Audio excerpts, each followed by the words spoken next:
Stadium നവീകരണത്തിന് GCDയിൽ ഏറ്റെടുത്തുമായി ബന്ധപ്പെട്ട് ഇപ്പോൾ കരാർ ഉൾപ്പെടെയുള്ള വിശദാംശങ്ങൾ പുറത്തുവിടണമെന്നാണ് കോൺഗ്രസ് ആവശ്യപ്പെട്ടിട്ടുള്ളത്. കരാറിൽ എന്താണ് വ്യവസ്ഥയുള്ളത്? അത് നിഗൂഢമാണെന്നാണ് ഹൈബിയുടെ MP നമുക്ക് സംബന്ധിച്ചിടത്തോളം ഈ അർജന്റീന ഓസ്ട്രേലിയ മത്സരം നടത്താൻ വേണ്ടിയിട്ട് നവംബർ മാസം 30 വരെ അതിൻ്റെ റീവാമ്പ് ചെയ്യുന്നത് അടക്കമുള്ള സംവിധാനത്തിലാണ് ഹാൻഡ് ഓവർ ചെയ്തിട്ടുള്ളത്. അപ്പം നവംബർ മാസം 30 കഴിഞ്ഞാൽ സ്റ്റേഡിയം അവർക്ക് തിരിച്ച് ഹാൻഡ് ഓവർ ചെയ്യണം. അതിൻ്റെ അകത്ത് എന്തെങ്കിലും നിർമ്മാണ പ്രവർത്തികളോ അല്ലെങ്കിൽ ഇതിപ്പോൾ അപ്ഡേഷനോ അല്ലെങ്കിൽ ഇൻ്റർനാഷണൽ ലെവലിലേക്ക് സ്റ്റേഡിയം ഉയർത്തുന്നതുമായി ബന്ധപ്പെട്ട കാര്യങ്ങൾ ചെയ്യുന്നുണ്ടെങ്കിൽ അത് GCDയുടെ അനുമതിയോട് കൂടിയിട്ട് അവരുടെ എഞ്ചിനീയേഴ്സിൻ്റെ അനുമതിയോടുകൂടി നമ്മൾ നടപ്പിലാക്കുകയാണ് വേണ്ടത്. അതെന്ന് പറയുന്നത് എല്ലാവരുടെയും സപ്പോർട്ട് കൂടി നടപ്പിലാക്കുന്ന ഒരു സംഭവമാണ്.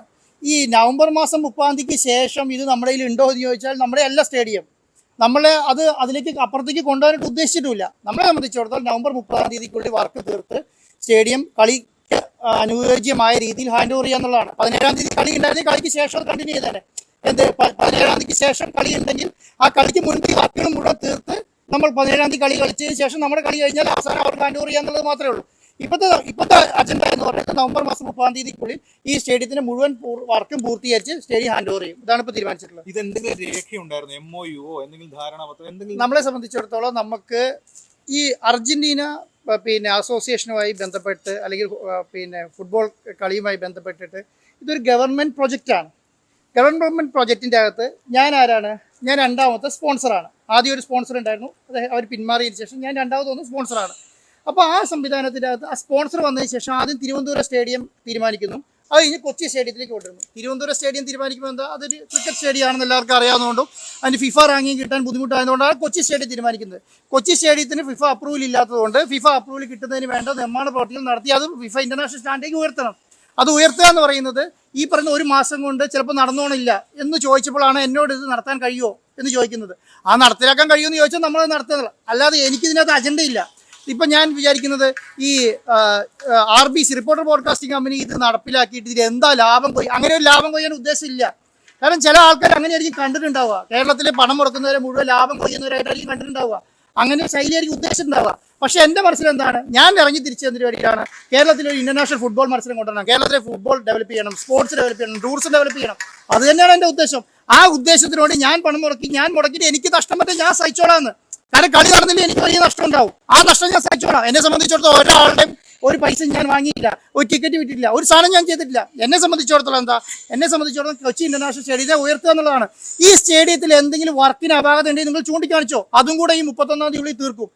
ഏത് കാര്യത്തിലാണെങ്കിലും ഇതൊരു പൊതുമുതലാണല്ലോ. സ്വാഭാവികമായിട്ടും ഒരു കാര്യം ഒരു സ്പോൺസറെയാണോ ആരെയാണോ ഏൽപ്പിക്കുമ്പോൾ അതിനൊരു ഞാനതാണ് പറയുന്നത്. അതാ പറയുന്നത് ഒരു രേഖ അല്ലെങ്കിൽ സംവിധാനം എന്നൊക്കെ പറയുന്നത് ഇത് GCDയുടെ അണ്ടറിലുള്ള സ്റ്റേഡിയമാണ്. ഇത് ആരെങ്കിലും ഒരാൾ ഡെവലപ്പ് ചെയ്തല്ലേ പറ്റുള്ളൂ. അത് ഡെവലപ്പ് ചെയ്യുന്നത് ആരാ? അത് ഡെവലപ്പ് ചെയ്യുന്നത് GCD തന്നെയാണ്. അപ്പം ഞാനിപ്പോൾ എന്താ ചെയ്യുന്നത്, GCD അപ്രൂവൽ വന്നിട്ട് ഇത് നടപ്പിലാക്കാൻ പറയും. ഇപ്പം ഞാൻ ഫെഡ്ലൈറ്റ് നിങ്ങൾ നോക്കിയാൽ മനസ്സിലാവും. ഫെഡ്ലൈറ്റിന്റെ ഇപ്പോഴത്തെ അവസ്ഥ എന്താ പറയുക, കാറ്റ് പിടിച്ച താഴെ പോകുന്ന അവസ്ഥ ഉണ്ടായിരുന്നത്. ഇപ്പോഴും നോക്കിക്കോളൂ. ഞാൻ ഈ രണ്ടെണ്ണേ തീർന്നിട്ടുള്ളൂ, 2 വർക്ക് നടക്കുകയാണ്. ആർക്കെങ്കിലും ഒരു ഉത്തരവാദിത്തമുള്ള ആരെങ്കിലും ഉണ്ടായിരുന്നു ഈ GCDന്റെ അവസ്ഥ ഇങ്ങനെ ഈ പറയുന്ന ഫെഡ്ലൈറ്റ് അങ്ങനെ നിൽക്കുമല്ലോ. ഇപ്പോഴും അങ്ങനെ തന്നെയാണ്. അപ്പോൾ എന്താണ് GCD തീരുമാനിക്കുന്നുണ്ട് ഈ സൈസിലെ ഫെഡ്ലൈറ്റ് ആണ് വേണ്ടതെന്ന് പറഞ്ഞു. അത് ഫ്രീ ആയിട്ട് ചെയ്തു കൊടുക്കുന്നുള്ളൂ. ഞാൻ ചെയ്തു, അങ്ങനെ കണ്ടാൽ മതി. ഈ റിപ്പോർട്ടർ TV ഇപ്പം എന്ത് ചെയ്യുന്നു, GCDക്ക് വേണ്ടിയ പെർമിഷനുള്ള സാധനത്തിന്റെ പണം ഫ്രീ ആയിട്ട് മുടക്കുന്നു എന്നുള്ളതിനൊക്കെ അപ്പുറം ഒന്നുമില്ല. അത് ചെയ്തു കൊടുക്കുന്നു. അതിലിപ്പോൾ എന്താ ചെയ്യാനുള്ള കരാർ എന്ന് പറയുന്നത് അതാണ് ഞാൻ പറഞ്ഞത്. നവംബർ മാസം 30 വരെ GCD ഈ കളിക്ക് നടത്താൻ വേണ്ടിയിട്ട് ഇതിന്റെ അപ്ഡേഷൻ നടത്താൻ വേണ്ടിയിട്ടും SKF ഏൽപ്പിച്ചിട്ടുണ്ട്. ഇത് ഈ കളി മുന്നോട്ട് കൊണ്ടുപോകാൻ വേണ്ടിയിട്ട് എന്തൊക്കെ അപ്ഡേഷൻ നടത്തുന്നു അത് GCD പെർമിഷൻ കൊണ്ട് നടത്താറുണ്ട്. അത് നടത്തുന്നു, അത്രേ ഉള്ളൂ. ഉണ്ടെന്നല്ലേ പറയുന്നേ. അത് ഞാൻ SKF ആണ്. എനിക്ക് GCD ആയിട്ട് ബന്ധമില്ലല്ലോ. ഞാൻ SKFന്റെ അടുത്തതാണ്. കാരണം SKF ആണ് ഇതിന്റെ കളി നടത്തേണ്ട അതോറിറ്റി. മനസ്സിലായോ? അവരുമായിട്ടാണ് ഞാൻ ചെയ്യുന്നത്. അതുമായിട്ട് കളി നടത്തുന്നു. ഇപ്പം ഞാൻ എന്താ ചെയ്യുന്നത്, നമുക്കൊരു വിവാദം ഉണ്ടാക്കണമെങ്കിൽ ആ വിവാദം കൊണ്ട് സർക്കാരിന് എന്തെങ്കിലും നഷ്ടം ഉണ്ടാവണ്ടേ? എവിടെയാണ് ഇതിന്റെ നഷ്ടം? നഷ്ടം ആർക്കാ? നഷ്ടം എനിക്ക് മാത്രമേ ഉണ്ടാവുള്ളൂ. അപ്പം നമ്മളെ സംബന്ധിച്ചിടത്തോളം നല്ല സ്റ്റേഡിയം ഇവിടെ ഡെവലപ്പ് ചെയ്ത് നന്നാകുക എന്നുള്ളതാണ് ചെയ്യേണ്ടത്. കാരണം എന്തിനാണ് ഞാൻ ചോദിക്കുന്നത്, ഞാൻ പറയും രാഷ്ട്രീയ വിവാദം എന്നെ സംബന്ധിച്ചിടത്തോളം എന്നെ ബാധിക്കുന്ന കാര്യമല്ല. എന്നെ സംബന്ധിച്ച് എനിക്ക് എന്തെങ്കിലും ബുദ്ധിമുട്ടുണ്ടെങ്കിൽ ഞാൻ അതിനെ ബാധിച്ചാൽ മതി. അല്ലെ സംബന്ധിച്ചിടത്തോളം എനിക്ക് എന്ത് ബുദ്ധിമുട്ട് വരാനാ? എന്നെ സംബന്ധിച്ചിടത്തോളം ഇതിപ്പോൾ നിങ്ങളിപ്പോൾ കാണുന്നുണ്ടല്ലോ. ഇന്നലെ രാവിലെ തുടങ്ങി പോകുന്ന വാർത്ത എന്താണ്? സ്റ്റേഡിയത്തിൻ്റെ വർക്ക് നിർത്തി വെച്ചു. എവിടെയാണ് വർക്ക് നിർത്തി വെച്ചേ? ഒരു സ്ഥലത്ത് കാണിച്ചുകൊണ്ടാ വർക്ക് നിർത്തിവെച്ചത്. അതായത് 1000-1200 ആൾക്കാർ പണിയെടുക്കുന്ന സ്റ്റേഡിയത്തിൻ്റെ അകത്ത് അവർ ഒരാളെ പോലും പിൻവലിച്ചിട്ടില്ല. എല്ലാവരും വർക്ക് നടക്കുന്നു, എല്ലാ സംവിധാനങ്ങളും നടക്കുന്നു. നല്ല മഴ ആയതുകൊണ്ട് രാവിലെ 1 മണിക്കൂർ അങ്ങോട്ട് രാവിലെ എറണാകുളത്തുള്ളത് അറിയാം, നല്ല മഴയാണ് എറണാകുളത്ത്. 1 മണിക്കൂർ അങ്ങോട്ട് വർക്ക് നിർത്തിയത്. അവിടെ കുറച്ച് ആ പണിക്കാർ മാറിയുന്നു എന്നുള്ളതിനൊക്കെ അപ്പുറം എന്താ നടന്നിട്ടുള്ളത്? ഈ കണക്ക് മുഴുവൻ ഇവിടെ നടക്കുന്നില്ല. ഞാൻ നിങ്ങൾ ഇതിൻ്റെ അകത്തേക്ക് വിളിച്ചത് എന്താ പറഞ്ഞാൽ, ഇത് നിങ്ങൾ കണ്ടു നോക്കൂ. ഇങ്ങനെ ആയിരുന്നോ കൊച്ചി സ്റ്റേഡിയം ഉണ്ടായിരുന്നത്? ഒരു കാട് മൂടി പറിച്ചൊരു പേതാലയം പോകുന്ന കിടന്ന സ്ഥാനത്തിൻ്റെ അകത്ത് ഇവിടെ ഇത് ഇത്രയും വെളിച്ചം വന്നില്ലേ, ഇത്രയും വൃത്തിയായില്ലേ? ഞാനതാ പറയുന്നത്. നവംബർ മാസം 30-ാം തീയതി നിങ്ങൾ വന്ന് നോക്കൂ. കൊച്ചി സ്റ്റേഡിയം ഒരു ഇന്റർനാഷണൽ ലെവൽ ഫിഫ അപ്രൂവോടുകൂടി ഉണ്ടാവും. അതെന്റെ വാക്കാണ്. നിങ്ങൾക്ക് ഇന്റർനാഷണൽ ലെവലിൽ ഫിഫ അപ്രൂവൽ കിട്ടിയ സ്റ്റേഡിയം ഇല്ലെങ്കിൽ നിങ്ങൾ പറയുന്ന പണി ഞാൻ എടുക്കും. അത് കഴിഞ്ഞാൽ നിങ്ങൾക്ക് ഇതിനകത്ത് ഒരു അവകാശമില്ല. എനിക്കൊരു അവകാശം വേണ്ടതാനും എനിക്ക് വേണ്ടതാനും എനിക്കങ്ങനെ ഞാൻ ചോദിക്കുന്നത് ഇത് സ്പോൺസർക്ക് എന്തോ ദുരൂഹത എന്ന് പറഞ്ഞാൽ അതിന് എനിക്ക് മറുപടി പറയാൻ കഴിയില്ലല്ലോ. എന്നെ സംബന്ധിച്ചിടത്തോളം എനിക്ക് 30-ാം തീയതിക്ക് ശേഷം സ്റ്റേഡിയേ വേണ്ട. നിങ്ങളിത് പിന്നെ ഞാൻ GCD ചെയർമാനോട് ആവശ്യപ്പെട്ടിട്ടില്ല എനിക്ക് മുന്നോട്ട് കൊണ്ടുപോകണമെന്ന്. എനിക്ക് അങ്ങനെ വേണ്ട. ഒരു രേഖ കാണിക്കുന്നു. ഞാൻ എന്തെങ്കിലും ഒന്ന് പറഞ്ഞതായിട്ട് പറയുക എവിടെയാണ് ഞാൻ പറഞ്ഞിട്ടുള്ളത്? ഞാൻ ഒറ്റ കാര്യം പറഞ്ഞുള്ളൂ. ഒരു മിനിറ്റ്, ഞാൻ ഒറ്റ കാര്യം പറഞ്ഞുള്ളൂ. നവംബർ 17-ാം തീയതി ഇന്റർനാഷണൽ ഫുട്ബോൾ മത്സരം നടത്താൻ വേണ്ടിയിട്ട് സ്റ്റേഡിയത്തെ ഡെവലപ്പ് ചെയ്യുമെന്ന് പറഞ്ഞിട്ടുള്ളൂ. അതിന്റെ പണം മുടക്കുന്നത് എന്റെ കയ്യിൽ നിന്നാണ്. ഞാൻ ആരുടെയും സർക്കാരിന്റെ പൈസ ഞാൻ ചോദിച്ചോ? ആർക്കെങ്കിലും കൊടുക്കാന്ന് പറഞ്ഞോ? ചെയ്യാന്ന് പറഞ്ഞോ? ഒന്നും ഞാൻ പറഞ്ഞിട്ടില്ലല്ലോ. ഞാൻ പറഞ്ഞത് എന്താണ്? സ്റ്റേഡിയത്തെ ഡെവലപ്പ് ചെയ്യും. അതുകൊണ്ട് ആർക്കാ നഷ്ടം? ആ നഷ്ടം പറഞ്ഞാൽ മതി. ഏത് നഷ്ടം ആർക്കാണ് ഉണ്ടാവുന്നത്? ഞാനിത് ഇനി നിങ്ങൾ പറഞ്ഞു ഇനി ഉണ്ടല്ലോ 45 ദിവസം. ഈ 45 ദിവസം നിങ്ങൾ പറയുന്ന ഏത് വർക്കും ഞാൻ ചെയ്ത് തീർത്തുതരാം. നിങ്ങൾക്ക് ഇതിൽ അപാകത കാണിച്ചു. ഞാനിപ്പോൾ ഒരു സർക്കാർ പല പരിപാടികൾ സ്പോൺസർഷിപ്പ് എടുക്കാറുണ്ട് ഇല്ലേ? പല സംവിധാനത്തിൽ എടുക്കാറുണ്ട്. അത് ഫ്രീ ആയിട്ട് ഉണ്ടാക്കി കൊടുക്കും. ഞാൻ എത്ര വീടുകൾ കെട്ടി കൊടുത്തിട്ടുണ്ട്, ഞാൻ എത്ര വീടുകൾ പണിത് കൊടുത്തിട്ടുണ്ട്, ഞാൻ എത്ര കല്യാണം നടത്തിയിട്ടുണ്ട്. ഇതൊക്കെ നിങ്ങൾ ആരെയും പൈസ കൊടുത്തിട്ടാ? ഒന്നല്ലല്ലോ. ഞാൻ ഫ്രീ ആയിട്ട് ഞാൻ ഉദ്ദേശിച്ച് ചെയ്ത് പിന്നെ പോകുന്നുള്ളതാണ്. എന്നെ സംബന്ധിച്ചിടത്തോളം ആ ലെവലിലേക്ക് ഇതിനെ വളർത്തുക എന്നുള്ളതേ ഉദ്ദേശിച്ചിട്ടുള്ളൂ. അതുപോലെ ആ ലെവലിലേക്ക് സ്റ്റേഡിയത്തെ ഉയർത്തുക, സ്റ്റേഡിയം ആ ഡെവലപ്പ് ചെയ്യുക. അത് നിർത്തിയ ശേഷം സർക്കാരിന് ഹാൻഡ് ഓവർ ചെയ്യുക. ഞാൻ എൻ്റെ പേരിലേക്ക് എഴുതി തരുന്നില്ലല്ലോ. എൻ്റെ പേരിലേക്ക് എഴുതി തന്നില്ല, ഒരു രേഖയില്ല, ഒന്നുമില്ല. എന്നെ സംബന്ധിച്ചിടത്തോളം നിങ്ങൾക്ക് ഫ്രീ ആയിട്ട് നടത്താൻ പറ്റും, ഞാൻ നടത്തുന്നു എന്നുള്ളതിനേക്കാൾ അപ്പുറം ഒന്നുമില്ല. SKF 1 മാസത്തേക്കാണ് ഹാൻഡ് ഓവർ ചെയ്തിട്ടുള്ളത്. നവംബർ 30-ാം തീയതിയാണ് GCD ഹാൻഡ് ഓവർ ചെയ്തത്. SKF അത് കളി നടത്താൻ വേണ്ടി അതിന് അപ്ഡേഷൻ ചെയ്യാൻ എന്നെ 1 മാസത്തേക്ക് നവംബർ 30-ാം തീയതി ഏൽപ്പിച്ചു. ആ 30-ാം തീയതി ഞാൻ പറഞ്ഞ കാര്യത്തിൽ ഉണ്ടെന്നല്ലേ പറഞ്ഞേ? അല്ല അതെനിക്കറിയില്ല. അത് ഞാൻ പറയുന്നത് എന്താ അറിയോ, നമുക്ക് 1 മാസത്തേക്ക് സ്റ്റേഡിയം തന്ന് കളി തീരുമാനിച്ചത് സർക്കാരാണ്. ആ ഒരു കളി തീരുമാനിച്ചതിനുള്ള എല്ലാ ഒരുക്കങ്ങളും ഇവിടെ പൂർത്തീകരിക്കും. ഇനി കളി ഇപ്പൊ എന്താ സംഭവിച്ചിട്ടുള്ളത്? നിങ്ങൾ ആഘോഷിക്കുന്നത് എങ്ങനെയാ? മെസ്സി വരില്ല എന്ന് പറഞ്ഞിട്ടല്ലേ? അർജന്റീന വരില്ല എന്ന് പറഞ്ഞിട്ടല്ലേ? ഞാൻ അങ്ങനെയാണോ പറഞ്ഞത്?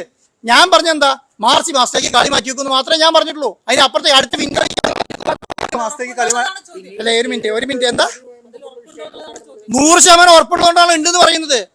100% ഉറപ്പുണ്ട്. നിങ്ങൾക്ക് 2 മാസത്തിലെ ഉറപ്പ് ഞാൻ തന്നെ വന്ന് പറഞ്ഞല്ലോ. ഇതിന്റെ ഈ കാര്യങ്ങളാണെന്ന് ഞാൻ പറഞ്ഞല്ലോ.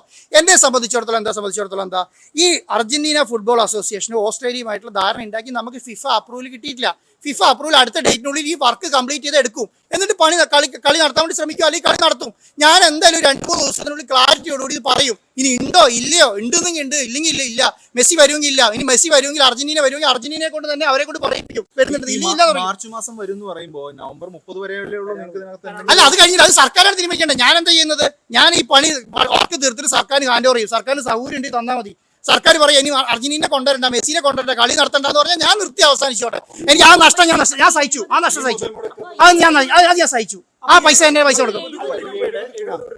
ആ 70 കോടി രൂപ നഷ്ടം ഞാൻ സഹിച്ചുന്നേ. അല്ല, അത് നിങ്ങളുടെ ശൈലിയാണ്. നിങ്ങൾ ലാഭം കണ്ടിട്ട് മാത്രമേ കൈകാര്യം ചെയ്യുള്ളായിരിക്കും. പക്ഷെ ഞാൻ അങ്ങനെയല്ല. ഞാൻ ഒരു പല കാര്യങ്ങൾക്ക് ലാഭം കാണാതെ തന്നെ ചെയ്യുന്നുണ്ട്. ഈ സമൂഹത്തിന് എന്തെങ്കിലും കൊണ്ട് ഗുണം ഉണ്ടാവണം കൂടെ ആഗ്രഹിക്കുന്നുണ്ട്. സേവനമായിട്ടാണ് കണക്കാക്കുന്നത്. നിങ്ങൾക്കാണെന്ന് 70 കോടി വലിയ ബഹളാക്കുന്നത്. എന്നെ സംബന്ധിച്ചിടത്തോളം ഞാൻ വൃത്തിയായി ഇതിനെ കൈകാര്യം ചെയ്യണമെന്നും ഈ നാടിന് എന്തെങ്കിലും ഗുണം ഉണ്ടാവണമെന്ന് വിചാരിച്ചിട്ട് തന്നെയാണ് ചെയ്യുന്നത്. നിങ്ങൾ 130 അല്ല, അതിൽ കൂടുതൽ കൊടുത്തിട്ടുണ്ടെന്നേ. അത് ആദ്യത്തെ ഗഡുവാണ് 130 കൊടുത്തിട്ടുണ്ട്. അതിനെങ്കിലും കൂടുതൽ കൊടുത്തിട്ടുണ്ട്. ആ പൈസന്റെ കണക്ക് ഞാൻ ഓൾറെഡി എല്ലാവരും കൊടുത്തിട്ടുണ്ട്. അല്ല, ആ പൈസ എനിക്ക് തിരിച്ചു തരുമല്ലോ. ആ പൈസ അർജന്റീന തരാത്ത പ്രശ്നമൊന്നുമില്ല. അത് നിങ്ങളാണ് ഉണ്ടാക്കുന്നത് തരാത്ത പ്രശ്നമുണ്ടെന്ന്. ഞാൻ പറയുമ്പോൾ എനിക്ക് അവർ തന്നോളൂ. അർജന്റീന വരുന്നില്ലെങ്കിൽ അത് ആ പൈസ എടുത്ത് മുങ്ങാനൊന്നും പോകുന്നില്ലല്ലോ. ആ പൈസ എന്നെ സംബന്ധിച്ച് നഷ്ടം എവിടെ ഉണ്ടാവുക? ഈ സ്റ്റേഡിയം ഡെവലപ്പ് ചെയ്യാൻ വേണ്ടി ഇറങ്ങി തിരിച്ചു, അതിന് നഷ്ടം. ഞാൻ എന്താ പറയുന്നറിയോ, നമ്മളെ സംബന്ധിച്ചിടത്തോളം നിങ്ങൾക്ക് വിവാദം എന്ന് പറയുന്ന സാധനത്തിന്റെ ഭാഗത്ത് ഞാനില്ല. കാര്യം എന്തുകൊണ്ടറിയോ? വിവാദം ഉണ്ടായിക്കോട്ടെ, എന്നെ സംബന്ധിച്ച് പ്രശ്നമല്ല. പക്ഷേ എന്താണ് ഒരു നാടിന്റെ വികസനത്തിന് ഉണ്ടാവുന്ന ദോഷം, ആ ദോഷം എന്താണ്? അത് പൊളിറ്റിക്സ് ആക്കാൻ പാടില്ല. അത് പൊളിറ്റിക്കിലേക്ക് മാറ്റിയിട്ട് അതിനെ കൈകാര്യം ചെയ്താൽ നിങ്ങൾക്ക് അത് ബുദ്ധിമുട്ടുണ്ടാവുന്നേ പറഞ്ഞു. അല്ല, പ്രോട്ടോകോൾ പാലിച്ചിട്ടുണ്ടോ ഇല്ലയോ എന്നുള്ള കാര്യം നിങ്ങൾ ആകാശത്ത് ഉണ്ടാക്കണ്ട. എന്നെ സംബന്ധിച്ചിടത്തോളം ഞാൻ ചെയ്തത് വൃത്തിയായിട്ട് കൈകാര്യം ചെയ്തിട്ടുണ്ട്. എൻ്റെ സമയത്ത് ഞാൻ ചെയ്തതിനെല്ലാം ഡോക്യുമെന്റ് ഉണ്ട്. ഞാൻ ചെയ്ത കാര്യങ്ങളെല്ലാം ചെയ്തിട്ടുണ്ട്. എന്നെ സംബന്ധിച്ചിടത്തോളം എല്ലാത്തിനും പെർമിഷൻ ഉണ്ട്. ഇവിടെ എനിക്ക് 5, 6, 7 എഞ്ചിനീയർമാരുണ്ട്. ഇവിടെ സർക്കാരിൻ്റെ SKF-ൻ്റെയും GCD-ൻ്റെ ഒക്കെ ഇഷ്ടംപോലെ എഞ്ചിനീയർമാരുണ്ട്. ഇവരെല്ലാം നോക്കുന്നുണ്ട്. ഞാൻ ഉദാഹരണം പറഞ്ഞുതരാം. 38 എർത്ത് വേണം ഈ സ്റ്റേഡിയത്തിന്. ഈ ലൈറ്റുകൾ മുഴുവൻ വർക്ക് ചെയ്യണമെങ്കിൽ ഒരെർത്തില്ലാതെ ഞാൻ പറഞ്ഞു. ഈ സ്റ്റേഡിയം ഇത്രയും നാൾ നോക്കി ഒരെർത്തില്ലാതെയാണ്. ഇപ്പം ഞാൻ 38 ഏത് 1 കോടിക്ക് മേലെയാണ് എർത്ത് ഫിറ്റ് ചെയ്യുന്ന സാധനം. മനസ്സിലായോ? ഈ സ്റ്റേഡിയത്തിൽ ലൈറ്റ്സ് നിങ്ങളൊന്ന് മേലെ കയറി നോക്കും. ഞാൻ അതിന്റെ ഫോട്ടോസ് നിങ്ങൾക്ക് തരാം. ഞാൻ വേണമെങ്കിൽ നിങ്ങളുടെ കയ്യിലേക്ക് വാട്സപ്പിൽ തരാം. ഇതിന്റെ അവസ്ഥ, മേലത്തെ അവസ്ഥ. കാറ്റ് പിടിച്ച താഴെ വിടാൻ ദൈവത്തിന്റെ അനുഗ്രഹം കൊണ്ടാണ്. മനസ്സിലായോ? ഞാൻ പറയുന്നത് ഇത് മുഴുവൻ വൃത്തിയാക്കി ഡെവലപ്പ് ചെയ്ത് കഴിഞ്ഞ് ഇത്രയും രീതിയിലേക്ക് ഇതിപ്പോൾ നിങ്ങൾ കണ്ടല്ലോ. നിങ്ങൾ സ്റ്റേഡിയം ഒന്നും കാണുന്ന ആൾക്കാരല്ലേ. ഈ സ്റ്റേഡിയം ഇങ്ങനെയായിരുന്നോ കിടന്നിരുന്നത്? ഞാൻ എന്തിനാണ് ഇത് ചെയ്യുന്നത്? ഞാൻ ചെയ്യുന്നത് ഞാൻ ചെയ്ത തെറ്റെന്താ?